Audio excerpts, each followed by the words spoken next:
Assalamualaikum warahmatullahi wabarakatuh. Salam guru penggerak.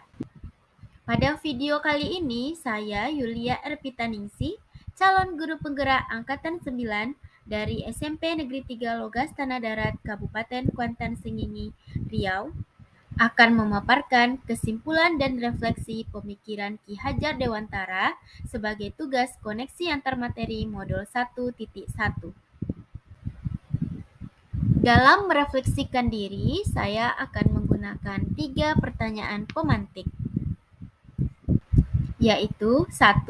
Apa yang saya percaya tentang murid dan pembelajaran di kelas sebelum saya mempelajari modul 1.1? 2. Apa yang berubah dari pemikiran atau perilaku saya setelah mempelajari modul ini? 3. Apa yang dapat segera saya terapkan lebih baik agar kelas saya mencerminkan pemikiran Ki Hajar Dewantara? Sebelum mempelajari modul 1.1, saya beranggapan bahwa murid akan lebih memahami materi pelajaran jika guru yang menjelaskan sendiri materi pelajaran itu, sehingga pembelajaran di kelas saya menjadi terpusat pada guru dan membosankan. Setelah mempelajari modul ini, saya sadar bahwa pembelajaran yang selama ini saya lakukan tidaklah berpihak pada murid. Saya tidak menuntun murid untuk tumbuh sesuai kodratnya. Selama ini, yang saya lakukan adalah terlalu menuntut murid untuk menjadi seperti apa yang saya inginkan dan tidak memberi ruang gerak yang lebih atau kesempatan yang lebih kepada murid saya untuk mengeksplor dirinya dalam membangun pengetahuan itu sendiri. Selain itu, sebelum mempelajari modul 1.1, saya beranggapan bahwa dalam pendidikan yang terpenting adalah tercapainya ketuntasan materi sesuai kurikulum dan nilai kognitif dari hasil pembelajaran murid dapat mencapai KKM. Ternyata, pendidikan itu tidak hanya tentang ketercapaian materi dan nilai kognitif murid, tapi pendidikan adalah menuntun murid sesuai kodrat alam dan zamannya.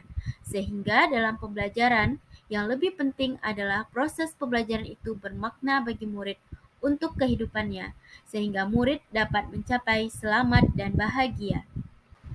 Sebelum mempelajari modul 1.1, saya juga beranggapan bahwa setiap murid harus memiliki kemampuan yang sama. Setelah mempelajari modul 1.1, saya menyadari bahwa murid itu bukan seperti kertas kosong yang bisa diisi apa saja, dan bukan pula kertas yang penuh coretan. Namun, murid itu seperti kertas yang berisi gambar-gambar samar. Tugas guru adalah memfasilitasi dan membimbing murid agar dapat menebalkan yang perlu. Jadi, setiap murid memiliki keunikannya masing-masing, sehingga saya sebagai guru harus lebih memahami murid dengan segala kelebihan dan kekurangannya, agar dapat mengembangkan potensi murid sesuai dengan bakat dan minatnya. Maka, yang segera akan diterapkan agar kelas saya mencerminkan pemikiran Ki Hajar Dewantara adalah melaksanakan pembelajaran yang berpusat pada murid atau student center dan menyenangkan, yaitu dengan melaksanakan pembelajaran dengan metode yang bervariasi sehingga murid tidak bosan belajar. Dan memberikan ruang gerak pada murid untuk mengeksplor pengetahuan dari berbagai sumber, karena guru bukanlah satu-satunya sumber belajar, dan murid berhak untuk menentukan sumber belajarnya sendiri. Serta memberikan kesempatan pada murid untuk memberikan ide atau pendapat dalam pembelajaran. Saya juga tidak akan lagi menuntut murid agar murid mencapai KKM yang diharapkan. Namun, saya akan menuntun murid dengan mengarahkan, membimbing, dan memfasilitasi murid agar murid dapat mengembangkan bakat yang dimilikinya. Saya juga harus melaksanakan pembelajaran bermakna dengan memperhatikan kodrat alam murid dan berupaya memanfaatkan teknologi dalam pembelajaran agar sesuai dengan zamannya. Selain itu, sebagai guru, saya juga harus selalu melakukan pengembangan diri agar memahami strategi pembelajaran dan dapat menerapkan metode pembelajaran yang tepat bagi murid sesuai zamannya. Guru tidak hanya transfer ilmu, tapi guru akan menjadi contoh bagi murid-muridnya. Guru akan digugu dan ditiru, sehingga sebagai seorang guru saya perlu menerapkan sistem Among, yaitu yang pertama, Ingarso Sung Tulodo. Saya harus mampu menjadi teladan bagi murid-murid saya. Yang kedua, Ing Madya Mangun Karso. Saya harus mampu memberikan semangat kepada murid-murid saya untuk selalu termotivasi dalam belajar. Dan yang ketiga, Tuturi Handayani.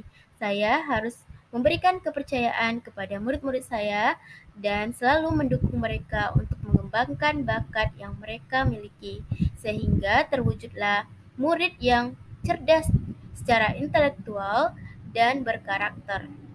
Pendidikan juga merupakan tempat persemaian benih-benih kebudayaan yang akan menjadi peradaban dan mimpi bangsa. Adapun proses pembelajaran dan suasana kelas yang mencerminkan pemikiran Ki Hajar Dewantara secara konkret dan sesuai dengan konteks sosial budaya di daerah saya, yaitu salah satu tradisi yang dilakukan oleh masyarakat Kabupaten Kuantan Sengingi setiap tahunnya, yaitu mendoa Padang, yang memiliki nilai-nilai luhur yang dapat diterapkan dalam pembelajaran di sekolah. Tradisi mendoa Padang ini merupakan usaha yang dilakukan oleh para petani untuk memohon dan meminta kepada Sang Pencipta agar mendapatkan hasil panen yang berlimpah. Tradisi ini dilakukan di daerah yang luas atau sehingga disebut dengan Padang, di mana masyarakat akan membawa makanan dari rumahnya sendiri-sendiri, kemudian saling bertukar.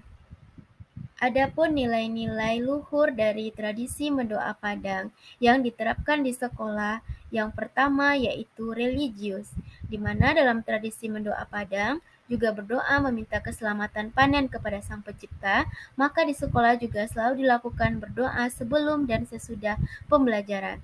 Yang kedua yaitu gotong royong. Gotong royong dalam menjaga kebersihan dan keindahan sekolah maupun kelas. Adapun nilai luhur lainnya dari tradisi mendoa Padang yang dapat diterapkan di sekolah yaitu bermusyawarah, di mana di sekolah juga dilakukan pembelajaran secara berkelompok dan murid-murid bekerja sama, berdiskusi dalam kelompok dan menghargai pendapat temannya. Selain itu juga tradisi mendoa Padang ini mencerminkan adanya sikap sosial yaitu berbagi makanan. Nah, di sekolah diterapkan juga sikap sosial dengan berbagi kepada masyarakat di sekitar sekolah yang merupakan sumbangan dari orang tua wali murid dan dibagikan kepada masyarakat yang ada di sekitar. Kesimpulan dari materi modul 1.1 ini adalah dasar-dasar pemikiran Ki Hajar Dewantara yang telah kita pahami harus segera kita terapkan di kelas maupun di sekolah, yaitu pendidikan itu menuntun, bukan menuntut murid. Karena murid itu seperti kertas yang berisi garis-garis samar. Sesuai dengan teori bukan tabula rasa, bahwa murid seperti garis-garis samar sehingga guru perlu menuntut murid untuk menebalkan yang perlu dengan bimbingan, arahan, dan memfasilitasi murid agar dapat mengembangkan potensinya sesuai bakat dan minatnya. Jadi pendidikan itu harus berpihak kepada murid dan guru menghamba kepada anak, yang artinya guru itu membimbing dan mengarahkan serta menyediakan segala yang dibutuhkan anak dalam belajar agar dia dapat mengembangkan potensinya. Dan tuntunlah murid sesuai dengan kodrat alam dan kodrat zamannya, agar dia dapat hidup dengan masyarakatnya dan sesuai dengan zamannya, sehingga terwujudlah murid yang cerdas atau dari segi ilmu pengetahuan serta berkarakter atau berbudi pekerti luhur.